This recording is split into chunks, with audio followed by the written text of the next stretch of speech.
Hello hello friend, आज हम जानेंगे एंशिएंट हिस्ट्री के सिलेबस। वैसे स्टूडेंट जी ने हिस्ट्री गहराई से पढ़ना होता है और जो सिलेबस की ज़रूरी है तो आप ये वीडियो ज़रूर देखें। जैसे आज हम एंशिएंट हिस्ट्री में जानेंगे पहला स्रोत ऐतिहासिक स्रोत। ऐतिहासिक स्रोत में हमें पुरातात्विक स्रोत पढ़ना होता है, सिक्के, अभिलेख एंड साहित्यिक स्रोत और विदेशी विवरण, ये हमको पढ़ना होता है। और फिर दूसरा चरण फिर इसके में ही आगे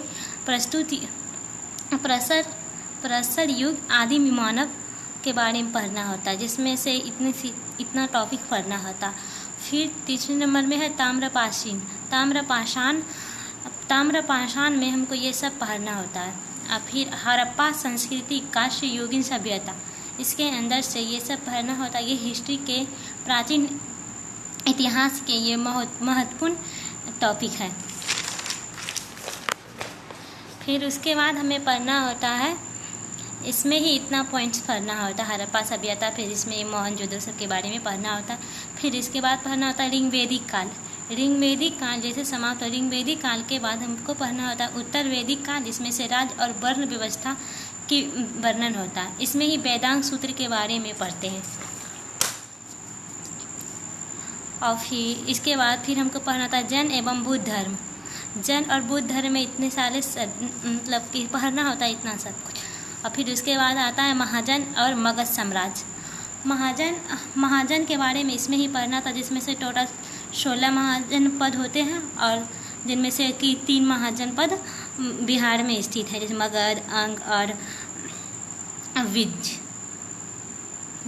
और फिर ये इसके बाद पढ़ना होता ईरानी और मदियानी आक्रमण। ईरान मतलब कि जिसमें आक्रमण हुआ था ना, ईरानी आक्रमण और सिकंदर के बारे में इसमें पढ़ना होता है।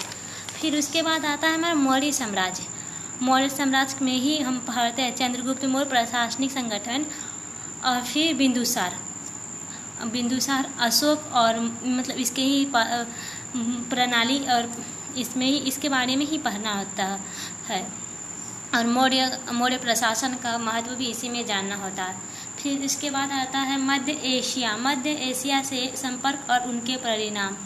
इसमें हमको शुंग वंश के बारे में पढ़ना होता है, कर्ण वंश और हिंद वंश इत्यादि के बारे में पढ़ना होता है, जैसे कि आप सब देख सकते हैं।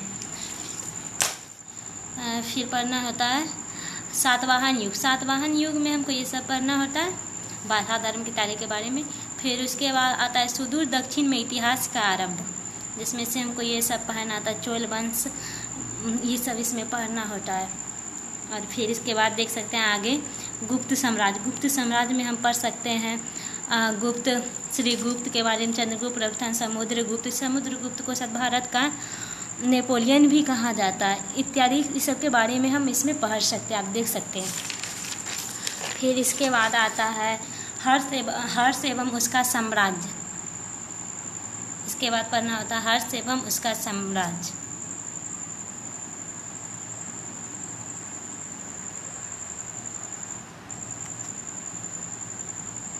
हर्ष एवं उसका साम्राज्य पढ़ना होता है। फिर उसके बाद दक्कन और दक्षिण भारत के राज्य के बारे में पढ़ना होता है। फिर इतिहास का इतना सब पढ़ना होता है। फिर इतिहास के आगे पोर्शन में हम देखते हैं, फिर उसके बारे में हम दर्शन का विकास के बारे में पढ़ना होता है, जिसमें क्या होता है सांख्य, न्याय, मीमांसा, योग, वैशेषिक और वेदांत के बारे में इसमें पढ़ना होता है। अगर आप इतना सारा कुछ पढ़ लेंगे तो हम आपको बोल सकते हैं कि आपका प्राचीन इतिहास एकदम से बहुत अच्छे हो जाएंगे, एक भी क्वेश्चन नहीं छूट सकेंगे किसी भी एग्जाम में। यूपीएससी छोटे से छोटे एग्जाम से लेकर यूपीएससी तक में आपका प्राचीन इतिहास से कुछ भी क्वेश्चन नहीं छूटेगा। Thank you. अभी हम